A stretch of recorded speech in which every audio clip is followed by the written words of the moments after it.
I always told the teenage boys I worked with not to be too impressed when a girl said they were cute, because a girl will call a puppy cute. They will call an old man cute. We will totally call an old man cute. This is cute. what I'm saying. So it doesn't mean anything when the girl or calls even you cute. those dogs that are so ugly that they're cute. So yeah, it doesn't always mean what you hope it means. No, it doesn't.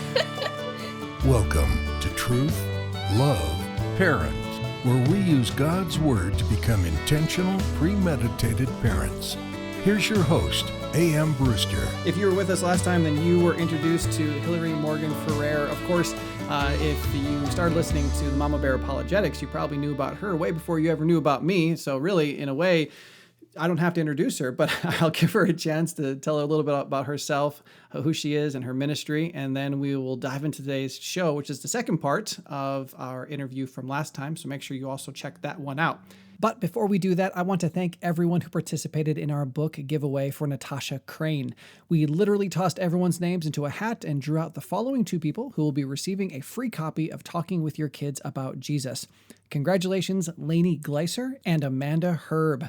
We will be connecting with you soon on social media to get the final details so we can get those books into your hands. Now, for those of you who didn't win, it's not a problem. The book has gone on sale today. Just head over to Amazon using our affiliate links and purchase the book. It will be well worth it. And don't forget that we have another book giveaway going on right now with Hillary Ferrer's book, Mama Bear Apologetics, Empowering Your Kids to Challenge Cultural Lies.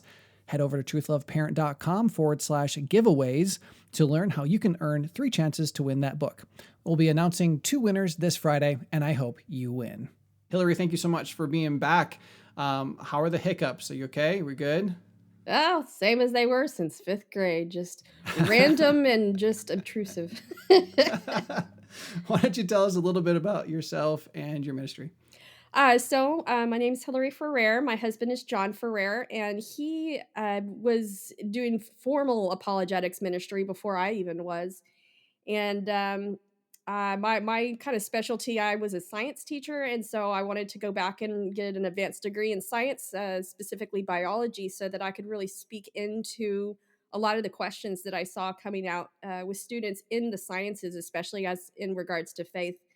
And so, but then the Lord really called me into a more roundabout apologetics ministry in general when he kind of started placing just the phrase Mama Bear Apologetics on my heart, and realized that, you know what, women will stand up and learn stuff that they wouldn't necessarily do for themselves. But when they see that it's going to take their children down, suddenly they become a whole different beast, and they will rise up and they will teach themselves apologetics because they are saying, not my kids, not today. And I thought that would be really good instinct to harness. So that's kind of where Mama Bear Apologetics came from. Yeah, this is nothing compared to getting an advanced degree in biology, but I actually read the Harry Potter series. For my motivation at the beginning was one reason and one reason only. People were saying, Christians in particular, were saying so many, bad things about it. It's demonic, it's witchcraft, all that kind of stuff. And I couldn't speak intelligently into it. So I thought, well, I'll study it. I'll read it so that I can speak intelligently. And I think really that's what we talked about last time and what we're talking about this time. That's kind of the invitation. The invitation is to you parents, all of us, to take that extra step, to study, to know what the world is saying, know what's out there, know what our kids are hearing, and then be able to intelligently respond to it. Yeah. All right. So last time we talked about the book, Mama Bear Apologetics, Empowering Your Kids to Challenge Cultural Lies. And I mentioned that we were going to be having a giveaway, a contest, a competition, so you could win a copy of the book. If you want to know how to do that, you can stick to the end of this show, or you can listen to the end of our last show to find out how you can win that book. There are 3 different ways to get your name into the drawing. I hope you'll do all of those. Today, though, we're not going to talk about the book in general. We're going to look specifically at chapter 4. Now, I mentioned last time that the book is broken up. I've got my book here in front of me. I always like the guys on the radio. You could hear them rustling their pages. I never do that, so this is my page rustling. The book is broken up into 2 parts. The first part is really laying a foundation for what it means to be a mama or a papa bear. And the second book is dealing specifically with all the isms, the lies that it's part 2 is lies you've probably heard but didn't know what they were called. So they tell us what the lies are, they tell us what they're called, and they help us to learn how to equip our kids to reject those lies, to challenge those beliefs, those worldviews. So the first 4 chapters of the book are these. First is Calling All Mama Bears, and I love their subtitles. You have to get the book for so many awesome reasons, but you'll smile every time you read the subtitles. The very first subtitle is, My Kid Has a Cheerio Shoved Up His Nose. Why am I reading this book? And that is so beautiful. I love that. The second Taken chapter from an is actual Mama Bear conversation, I have to say. I think this was Hillary Short's contribution. Oh my word. If you ever want to find yourself saying ridiculous things, just have children. Oh my Yes, goodness. basically. And then second chapter is How to Be a Mama Bear, which their subtitle is This Code for Being the Weirdest Mom on the Playground? Third chapter is The Discerning Mama Bear. And then the fourth chapter is called Linguistic Theft. I love that terminology. I've been calling it different things. And when I found that, I'm like, that's the term I'm going to use from now on. Linguistic Yay. theft. That perfectly describes what is going on in our society today. We're going to kind of dig into the chapter a little bit and discuss this, because I want to have a couple more episodes after this where we, the TLP family, are talking about the importance of our family vocabularies, the importance of what we say, how we speak, not just the tone of voices and things like that, not just being kind and loving and gracious, but literally what we mean when we say the words that we mean. So this is an awesome way to segue into that conversation. I appreciate you taking the time to do this with us. But to you, succinctly, what is linguistic theft? So, linguistic theft is when people have taken words that have traditional meanings and literally changed the meaning. And specifically for the terms we're talking about in this book, they changed the meaning and then they put it back on, say, Christians and say, well, your God says that he's love and this is what love means. Or your God says to be in unity and we're going to decide what unity is. So it's taking these Christian ideas and words, changing the definition, and then placing them on us as if we're required to obey the new definition instead of the definition as it was understood when the Bible was originally written. But I mean, this can go not just with Christian stuff. This is going in all sorts of different directions right now, that words are just losing their meaning left and right. And that is how propaganda is being used, that if you can just define assault however you want, well, then yes, everybody got assaulted. Or if you can define gender however you want, then yes, your March for Women could include anyone who wants to be a woman. All of these things are words that have meaning, but if you take the meaning away, then all of a sudden you can actually change the identity of the cause that you're supporting, and that's concerning. Yeah, I love the way that you summarize that. We're going to talk more about some of the words that are commonly stolen from our language, but I want to pinpoint one of them just as an example here at the very beginning. You use the word gender. For the longest time, the word gender didn't have anything to do with a person's sex. That they were completely different terms. In fact, the word gender was never used to apply to a human. It was a word that was used of linguistics. For example, if you're studying a language, you would talk about the gender of a word, right? That's the only time gender was used. But here's the interesting thing. And now, this is a personal opinion. I don't know that it's 100% true, but I think that the word gender came to be used as a substitute originally for the word sex because Christians and even the world at large at the time didn't like using the word sex. So the word gender seemed like a really decent substitute. And so they started using the word gender. Gender started to become a substitute for the word sex, which it never was. And nowadays it's gone beyond that. It is now seen, it's separated out as a substitute. You know, it's not a substitute for the word sex. It's something completely different, but it's been filled with all this brand new meaning within the past few years that it never, ever, ever had. And if we don't understand all this, then we don't know what gender means. We don't know what it's supposed to mean. We don't know what people mean when they say it. Yeah. So that's an example of this, of a way that the world, takes a word and redefines it. Yeah, I'd like to see more history on that, actually, because I just kind of assumed that it was for the most part synonymous because there were going to be sixth grade teachers back, there have always been sixth grade teachers, shall we say, and trying to talk about the concept of sex and gender to a bunch of sixth graders is like you get the giggles or something. So I always figured it was just a way to just, get rid of the word sex, because the word sex obviously had two very different meanings. Yep. Biological sex and the act of sex. Exactly. Yep. So I thought that's what ruined it. But I'd be interested to see your research on that, if that was when it was just used for say when he's talking about language, he's talking about, how in Spanish you have el and la, and it's going to be a masculine or feminine word. We don't Mm-hmm. have that in the English for the most part, but basically every other of the Romance languages do. Yep. So let's look at different categories in the book. I want to look at three in particular as we talk about linguistic theft today. First one is the nature of linguistic theft, then the consequences of linguistic theft, and then we kind of want to finalize this discussion, really asking how can we fight back? And I like the way it's put in the book. How can I fight back without being a jerk? Okay, we're talking about a fight here, a war, and challenging things. Apologists are oftentimes, unfortunately, negatively seen as being people who are just super argumentative. So we need to understand what it is. We need to understand what it's doing to us and our families, and we need to understand how we can address it. So let's start with the nature of linguistic theft. Mm-hmm. Where do we go when it comes to understanding this concept, really wrapping our brains around it? Well, I think we need to know that it's happened in the first place. I think a lot of times, who was I believe it's Voltaire was credited with saying, if you wish to converse with me, first define your terms. That So even good. when I was early in our marriage with John, we would have these, like, I won't call them knockdown dragouts. For us they were, basically it's us debating back and forth, very different than other people's. But it would usually come around to, we were actually talking about the same thing, but we were using different words for it. And so when we finally figured out that we were referring to the same thing, oh, okay, the argument's over. We actually agree. We thought we disagreed, but we didn't. So I've I so think been just there.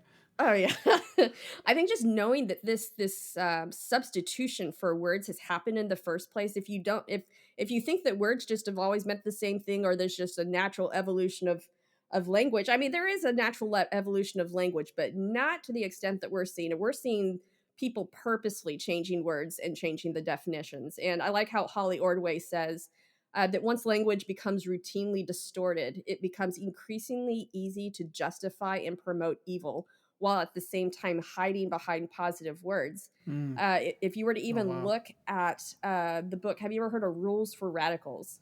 Mm-mm. It's this book on basically how to be a community organizer. And when I say community organizer, I mean kind of the Obama Chicago Saul Alinsky type community organizer. And one of their tactics is say, whatever political thing you want to do, you have to phrase it in moral terms. So you have to Mm. turn this into a moral imperative.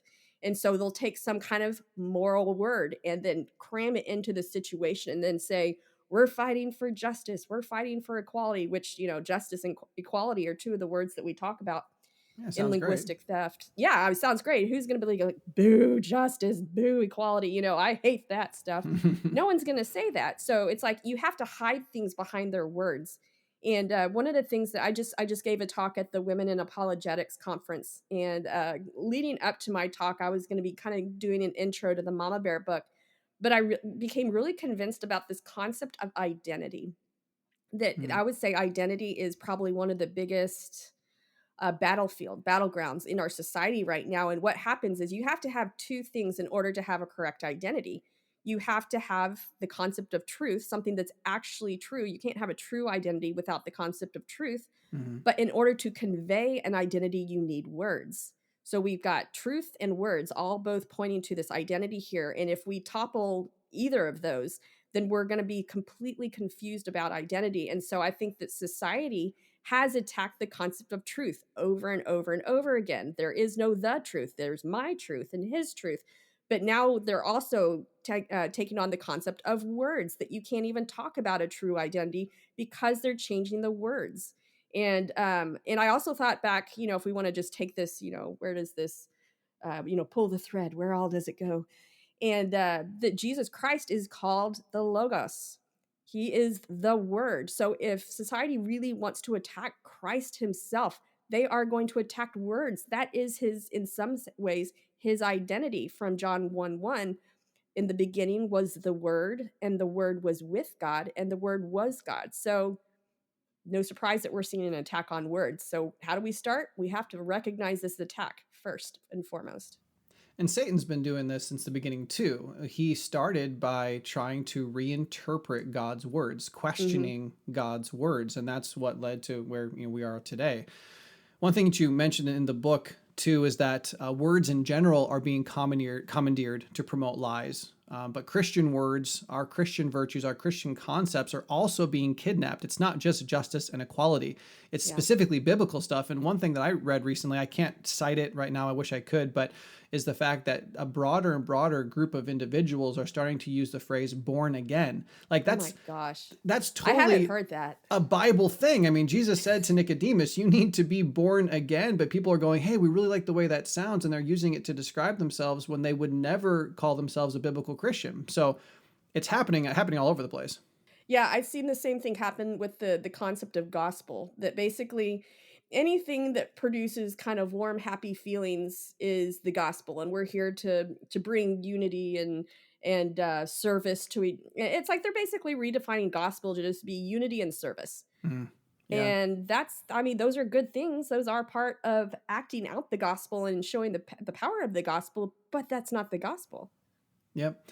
I'm part of Natasha Crane's launch team for her upcoming book, Talking with Your Kids About Jesus. And I just read a chapter that was talking about the confusion that people have when it comes to the word judgment, like passing judgment on something, to judge someone, right?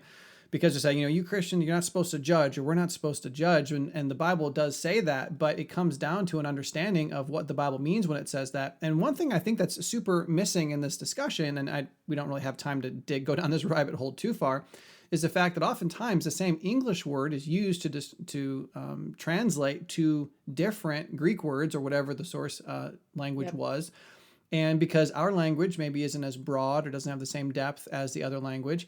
And so we read it and we see one passage says, don't judge, but another passage basically tells us that we should be judging. Yeah, judge rightly is what it says that we're supposed to do. You are to judge rightly. Exactly. And it comes, and we get these ideas totally get kidnapped because people think that they know what it means and they've packed their own meaning into it. Man, there's so many things that come just from you think about what happened at Babel, that the Lord said, I'm going to confuse them. And I had the same problem going through my Old Testament class of we were asking which part of the old law is applicable for New Testament Christians. And I was like, how in the world are we supposed to know? Because there was like, I think up to 12 different words used for the different types of law in the Old Testament. And there was 2, as far as I could tell, in the Greek. And so there was no way to distinguish between these different things. You just had one word. And I think when it goes from even Greek into English, it's like it pares down even more, kind of like the concept of love. I think there's a total of 6 different definitions in the Greek for love. Yep. Most people are just not familiar with the 4. And we've got one word that describes how I feel about pudding and how I feel about my husband. That's a problem. I always told the teenage boys I worked with at Victory Academy not to be too impressed when a girl said they were cute, because a girl will call a puppy cute. They will call an old man cute. Oh, we will totally call an old man cute. This is what I'm saying. So it doesn't mean anything when the girl calls you cute. Or even those dogs that are so ugly that they're cute. So yeah, it doesn't always mean what you hope it means. No, it doesn't. And a friend of mine, Mark Massey, the director there, he would say, when speaking of love, he would say, I love my wife, but I also love pizza, and it doesn't end too well for the pizza. So, what in the world? So what we're talking about here, these confusing things, destroying pizza or destroying people the way I destroy pizza, and being called cute like an old man, maybe some of the silly consequences of linguistic theft. But what are some of the serious ones? Like when the world has sneaked in and stolen our family's vocabulary, basically in a way, when we give our family vocabulary to the world to allow them to define the words, and then we start using it the way the world says, what are some of the consequences that happen in our homes? Yes, I think that probably one of the largest concepts in Christianity is God's identity as love. And we are told God is love, and we are to love others, and our 2 greatest commandments are loving the Lord our God and loving others as ourselves. And this is a foundation of Christianity. So when the world takes the word love and they say that it means feelings of comfort or accepting everything about somebody, or sexual attraction, romance. Sexual attraction, calling something true, all these different things. And it's like, we can't just look at how do we define love, but what do we define as unloving? And if you make someone uncomfortable, that's unloving. If you make someone feel judged, whether or not you're judging them or not, if they even feel judged, you have objectively done something unloving. And so they can Mm-hmm. look to our kids and said, your God says to love people. Why are you disobeying your God? And the child's going to go, oh, I didn't know. And they're going to try to rectify the situation, because we don't want to be jerks. We don't want to make people uncomfortable. We don't want to hurt people's feelings. So if society keeps telling us that what we're doing is hurting them, then we're going to try to change that. But it's all based on this bogus definition of love. They can convince us that we are actually following scripture by affirming maybe a certain sin, or Mm-hmm. by affirming, I don't know, just different things. And that's the definition of love. You have to affirm all these things, call them equally true in order to love. And that's a problem for our kids who have only been shown a felt board that says God is love. That's right. All right, so Hillary, in the book, one of the consequences of linguistic theft, you say, is that it stops a discussion in its tracks. What do you mean by that? Well, I'll say it stops a normal discussion in his tracks. You try to pull this on my husband, and he will. It does not work. But he has had guys actually ask him, "Why do you hate women?" And because it's like, wait, huh? Like, because he's probably because he's talking about, he's very passionate about pro-life apologetics. And so if he's arguing for the cause for the unborn, they're turning that into, you hate women because you don't want them to be able to make choices. So they've taken that word hate, and instead of it meaning that you have ill feelings and you're wanting to I don't know, the worst for somebody, it's like, who that's a really loaded question to say, why do you hate women? Right there. Yeah. Most people would not know how to answer that. And it's so You that really stumble would, all of yourself, and you could conveniently try to, I don't hate women, but then you can't really say anything, because if you say what you were saying before, they're just going to come back and say, well, why do you hate women? Yeah, but you'll also see it with them saying, why are you content with injustice? Why are you content with oppression? Why are you okay with oppression taking place right before your nose? Because they have defined what oppression is, or they've defined what justice is, or they've defined what equality is, and they've accused you of being the opposite. Yep. And so basically you can't answer the question really without like having to first back up. But when it backs up, then it's like, oh, if you try to actually define the word, I think you mentioned before, oh, she's all fancy, she's using the dictionary now, as if that's a bad thing. And good grief, it's like, okay, well, let's define these words. But a lot of times people will get so caught off guard by being called something that they'll try to defend their character and say, oh no, well, I'm not like that. Well, why are you arguing as if you were? And this is an important thing to remember with our kids. You have the opportunity, especially in the home, to, before the conversation becomes totally derailed, to say, "Oh, that's interesting. What do you mean by that?" So your child they're spouting off something. Natasha mentioned in her new book, she mentioned an example of her daughter yelling out that she doesn't want to be judged anymore. And one of the things that she needed to do was... Wouldn't we all love that? I'd love never to be judged don't again. judge That'd me be anymore. Awesome. Well, what exactly do you mean by judge? You never want to be criticized again? You never want somebody to pass it? I mean, what do you want? You don't want to ever have your head put on the guillotine? Okay, I respect that. Yeah, so we need to think about this when we're starting with our kids. And you mentioned something earlier, I wanted to jump in and say it. This is just super empowering when you just start a conversation with these words. What do you mean by that? I have to do this all the time in my counseling. Somebody uses a word. It might be like a Bible word, but I have to ask, okay, so what do you mean by that? Otherwise, we can't have a conversation. Yeah. Another thing you say is that linguistic theft compels people to act without thinking through the issues. Yes. What does that look like? And specifically within the context of like a home, what's that going to do? Well, there's certain things that elicit a knee-jerk reaction because they should elicit a knee-jerk reaction. So if someone is being abused, that should be stopped right away. However, if you redefine abuse to be this whole umbrella term that includes all sorts of stuff, or just spiritual abuse is a good one. People are saying that because my parents took me to church and prayed with me, that I was spiritually abused. Oh yeah. And I think there was somebody, I can't remember what school it was from, where he preached on, I think it was 1 Corinthians 13. Oh, I know. It was the guy from Piper, not John Piper, Everett Piper, back when he was, I think, provost or dean at Oklahoma Wesleyan University, that someone came and basically said that they felt judged or something from a chapel on 1 Corinthians 13. They had no concept He's like, do you mean you felt convicted? Are you saying that you don't love people well enough? And they were like, Interesting. don't put your hate on me, kind of thing, as if, the bad feeling that they had inside when they realized that they weren't loving people, since it was, an uncomfortable feeling. Well, obviously it's because he's judging and he's speaking something wrong. And so therefore I need to tell him that he's offended me for talking about love. And he let that fly for about 2 seconds and then wrote the book, Not a Daycare, to describe this is how our school is going to be run. So I appreciate him for that. I think we recommend that actually at the end of the book. Another thing you say is that, and I think we've touched on this, but linguistic theft blurs the details. It just makes it hard to have an intelligent, erudite conversation with somebody because you really don't know what anyone's talking about. This happens. I mean, this happens enough with our kids as it is. Children as they're learning to speak.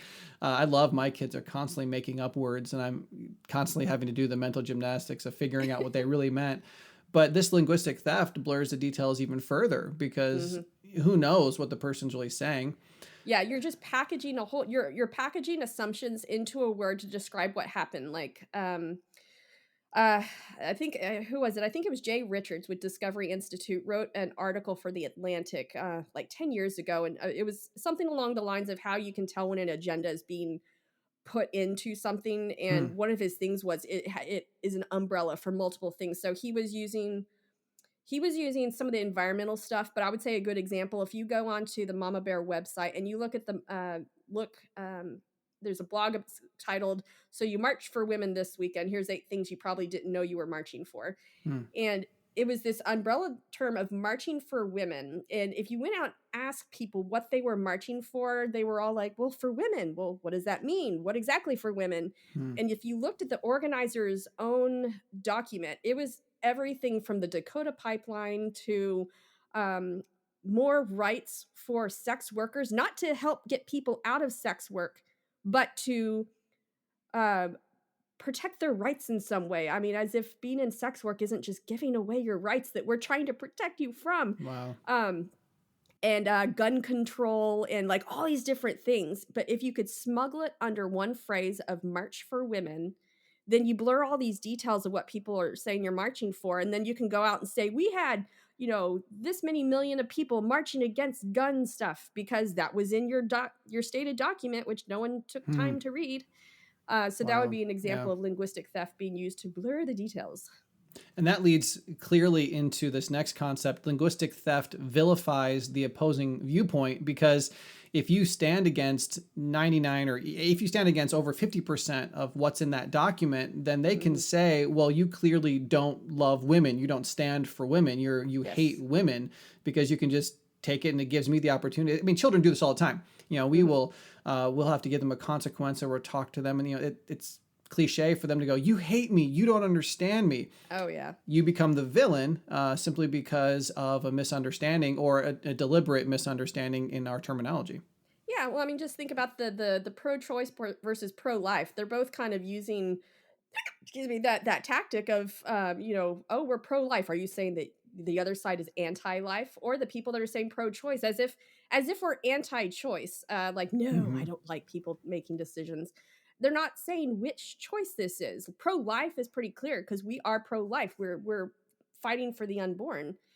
Pro-choice, there's a lot of choices that we are not allowed to make. You know what? This should not be a shock. We are not allowed to do everything we want with our bodies. You will get a ticket if you don't have your seatbelt on. You are not allowed the choice whether or not to wear your seatbelt. You are told to wear your seatbelt. So choice isn't the actual issue, but they're going to make that the issue just because of this one particular choice. But if you're against it, you're anti-choice. That also ties into this next one.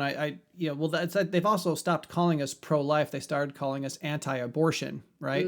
When that's the next consequence of linguistic theft is that it turns a negative into a positive or vice versa. And they can do whatever they want with that. Yeah. So I think the example I gave in the book is kind of what we talked about earlier about how the word gospel is being taken. And the word sin, there was this one ministry that would not use the word sin. And when they were asked, why aren't you using the word sin? They said, we're going to speak up for love. And I can't remember what the other thing was. Basically, we're going to shout the love of Christ louder from all the rooftops. And we won't back down shouting our cause of love. Okay. So how so what they're doing is they're answering as if we're saying, no, don't shout love. The person was just asking, why aren't you discussing sin? And the Hmm. refusal to talk about sin was then equated with shouting love from the rooftops of Christ, and they weren't going to back down from shouting his radical love. And it's so easy to do it. It's so easy to not engage with the actual topic at hand, but just to kind of Yes. throw up a straw man or to come in and to say why and to change the subject is basically what they're doing. And Yes, they it's say, changing the subject. And we're Mhm. going to have lots of examples of this if you just want to we're coming into political season here. Oh my. So we're going to be dealing with people who are really good at this. So it's like if you just kind of listen to how they evade questions and turn whatever it is that they're against into being for something else, and if you're going to fault me for being pro this, well then count me guilty, kind Yeah, of exactly. attitude. You also find a lot of good examples in the book. If you haven't gotten the book yet, you definitely need to do that. Maybe you're trying to win it in our competition, and I'll tell you a little bit more about how you can do that in a minute. But this book is fantastic. And I'll say this too. If you go to truth.Love.Parent.com under our suggested books, you can find Mama Bear Apologetics and with our Amazon affiliate link. So if you actually purchase the book with that link, then a couple things will happen. One, you'll have the book and you'll be that much better off because of it. Well, if you read it and actually follow what it says. Two, you'll be a blessing to Mama Bear Apologetics. And three, it actually helps Truth Love Parent because as an Amazon affiliate, Amazon will give us some money because you bought the book with our links. So that's pretty cool. Cool. But some examples of the book from the book of Linguistic Theft, we've talked about a lot of these is love, truth, marriage, male versus female, tolerance, justice and equality, what it means to be a bigot, what it means to be authentic. Oh my word, that's like no one knows what that means anymore. Nope. That was one of the ones that's actually something church has imposed on itself, kind of that Yes. even people out in the world would they probably wouldn't even understand it. That's where church has done their own linguistic theft to themselves. I think I'd throw into this list, and we don't have to discuss them in detail, but we need to be thinking about this. We talked about gender, okay, but we haven't discussed the whole concept of using an incorrect pronoun to refer to somebody. That's an idea of linguistic theft. But I also think that a lot of the mental health jargon out there is a form of this linguistic theft. God refers to that part of our being as our spirit, and the mental health world doesn't believe in the spirit. They believe that we're completely biological. And so they're going to look at the idea of our minds from a very different perspective. And we've allowed them to do that. And I think the church is hurt a lot because of that. Yeah. So we see what it is. We see the huge consequences. And no doubt, as you've been listening, you're like, yeah, you know what? There's been a lot of this going on in our home. Either we as a family are using the wrong ideas, the wrong terminology, or I found myself on one side of an issue and my child on the other side of the issue. Conversations have been derailed. We've been vilified. So how do we fight back? And specifically, because, truth in love, how do we fight back without being a jerk? Well, I think just, again, like kind of teaching the biblical definitions of things. So looking at justice. If we know that things are attributes of God, then let's look at some of the examples of God acting in justice, or God acting in love, or God acting in mercy or compassion.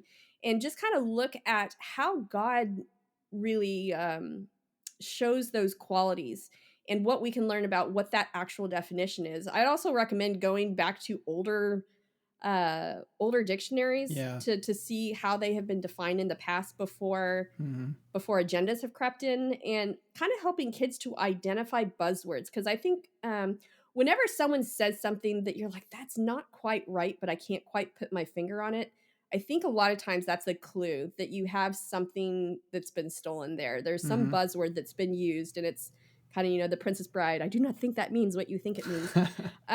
So that's kind of a clue. And I've heard a lot of women, or just people in general, when they read this book, they said there were so many things that I couldn't put my finger on, but now I can. I can identify it.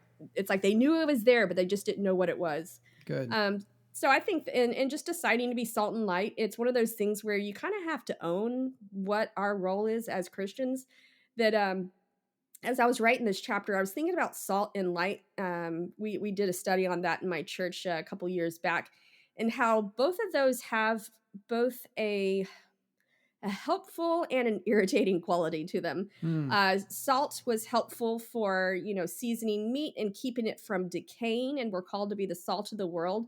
But you put salt in someone's eye, or like me, if you accidentally get salt, or, well, in my case, lemon juice on your fingers, and you forget to wash your hands before you take out your contacts, Oh. yeah, so that is not comfortable. So we have to kind of embrace the idea that, sometimes if we're pointing out something that is wrong, it's going to be an uncomfortable situation. Same thing with light, that nobody likes to have light in their face when they've been in the dark. It's kind of, but there's a way to do it to where you're not just barging in on someone in the dark and waving a flashlight in their face. That would fall under the fighting back and being a jerk category.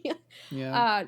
You kind of need to just lead people along and ask them questions to where they kind of figure out, oh yeah, you're right. Maybe I have changed that definition, or maybe we're defining this thing in two different ways, and it doesn't have to be this big battle. It's more like a learning experience where you keep things conversational and just kind of ask honest questions. And you can't ask them as if it's a leading question, like, well, what do you mean by that? There's a way to ask a question where it's not really a question.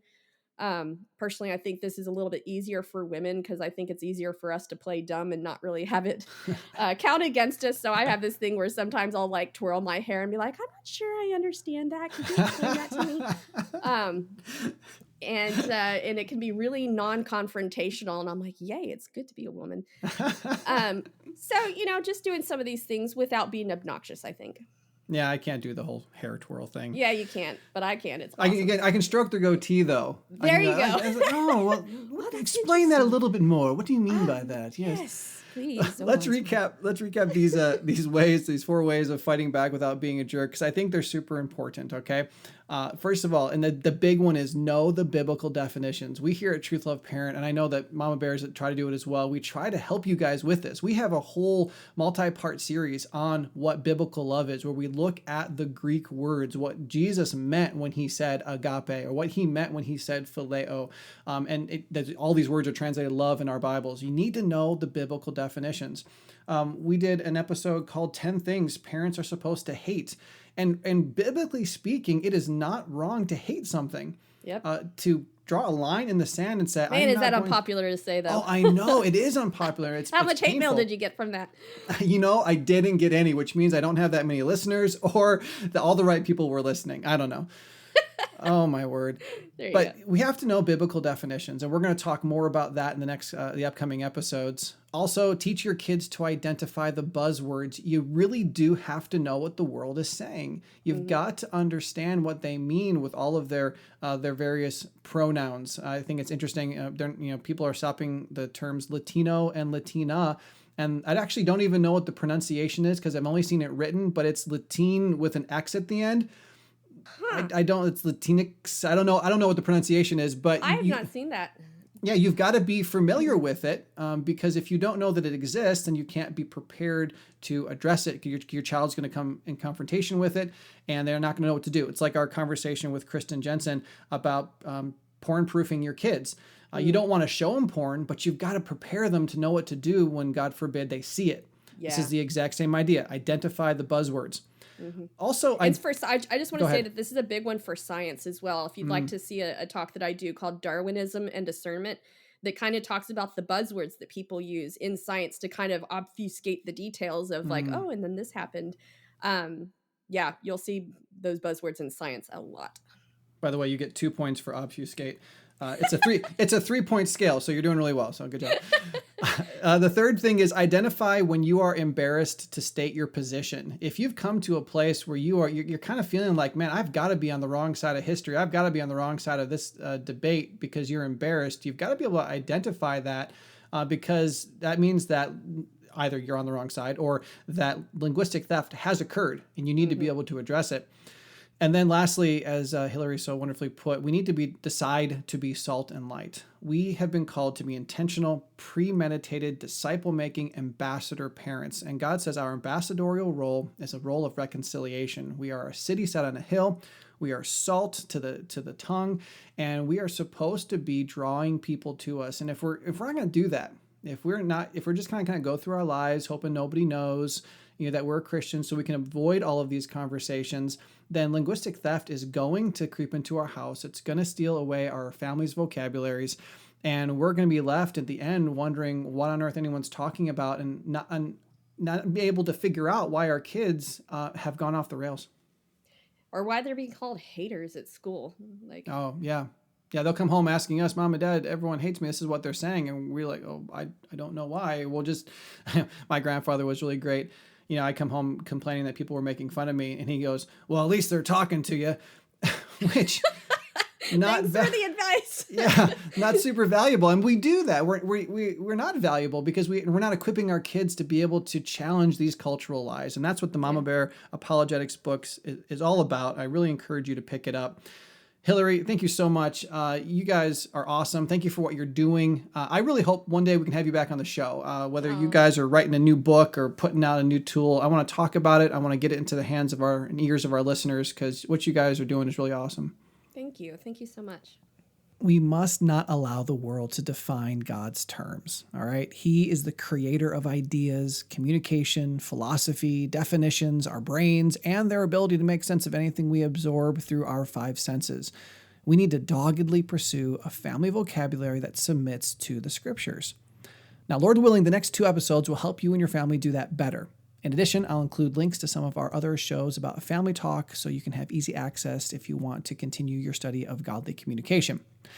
Now, for those of you who have stuck with us through the end of this episode, I want to tell you how you can earn a chance to win a copy of Mama Bear Apologetics, Empowering Your Kids to Challenge Cultural Lies. And it's the exact same instructions that we gave last time, and it's the exact same instructions that are located on our website, Truth.Love.Parent.com, under giveaways. Okay? Now, I'm going to announce the winners of this contest on Friday, April 3rd, so you have until this coming Thursday in order to participate. All right? Now, between now and then, you have 3 ways to get your name into the drawing, and I'll explain them here. And of course, again, go to takingbackthefamily.com and you'll see the instructions there on today's post, or you'll see them on our giveaways tab. Now, again, you may be saying, Aaron, I already have the book. It's been out for a while. And again, that's fantastic. I invite you to participate as long as you promise just to give away the book to another parent. This can be just an awesome opportunity to invest in your own parenting community. Just like our last contest, which, by the way, is still running until Monday, you have 3 different ways of getting your name into the drawing, okay? And you can get your name into the drawing up to 3 times. Your first opportunity to get your name into the drawing is to go to TLP's Facebook page and find the post with today's episode and the hashtag contest. The hashtag contest. And there are just a few things you need to do. Make sure that you have liked TLP on Facebook, like or love the post. Comment on the post by telling us what you loved about Hillary and this particular episode, and then share the post publicly with the hashtag linguistic theft. Please make sure you do all of those steps. If you only like it, or you only comment and you share it, but you forget the hashtag linguistic theft, it's going to be really hard for us to figure out who did what. So you need to make sure that you do absolutely all of these steps just so that you can get your name into the drawing, okay? It's not complicated. We have it there for you. Make sure you do all of it. Some people have missed some of the steps in our previous contest, all right? Now, in order to double your chances, you just have to do another social media. So, for example, you can go over to Instagram, click the heart under the image. Make sure, of course, that you're following TLP on Instagram. Comment telling us what one word you wish we could steal back from the culture. And then click on what looks like a paper airplane icon and share the image to your story. Really important that you do that and that you include the hashtag linguistic theft on your story, okay? And then if you do that, you can be submitted a second time. And then obviously you can go over to Twitter. Make sure that you're following Truth Love Parent on Twitter. Find the image with the contest hashtag and then select retweet with comment. If you use Twitter, you know what I'm talking about. Retweet with comment. And this time for your comment, tell Twitter how TLP is equipping you to be a biblical parent. And that's it. Again, you only have to do one of these to be entered into the competition. However, if you do all 3, your name will be entered 3 times. Anyone can participate as long as they have followed TLP on their chosen social media platform. They like the post, they comment on the post, they share the post, and they use the hashtag linguistic theft. Using that hashtag is very important because it's how we're going to be able to find your submissions and enter you into the contest. You have a week to share the contest episode. We'll tally up the submissions on Thursday and announce the winners on Friday's episode. And speaking about social media, please share this episode on your favorite social media outlets. I bet that most Christian parents have allowed the world to steal their vocabulary and the language of their children. We all needed this challenge, and I'm excited to see a generation of Christian families steal back a truly biblical vocabulary. Now, if you or someone you know would like personalized help for their family struggles, don't hesitate to contact us at counselor@truth.Love.Parent.com. And remember, if we want our children to grow up into Christ, we must parent in truth and love. But we can't speak truth if we use God's word the wrong way. To that end, join us next time for Watch Your Language. Don't confuse your children's thinking. Truth.Love.Parent is part of the Evermind Ministries family and is dedicated to helping you become an intentional, premeditated parent. Join us next time as we search God's Word for the truth your family needs today.